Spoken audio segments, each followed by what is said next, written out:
רציתי לפתוח קצת מצלמה כדי להגיד שהקטע עם המוזיקה לא היה קורה אם לא הייתי עושה משהו בשביל זה. זה בדיוק סימן בשבילכם שאם יש לכם משהו בראש שאתם ממש חושקים בו, לכו על זה. אני בתוך זה מאוד לבד.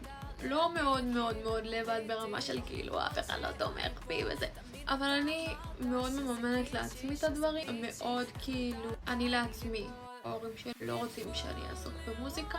יש חלק שתומכים, יש חלק שלא. ותאמינו לי, משפחה זה הכי קשה לשמוע את זה. היית רוצה שיהיה לך את התמיכה, את האוזן קשבת הזאת. אם קורה משהו, אם תתבאסי הם ירימו אותך, ופה זה לא המקרה.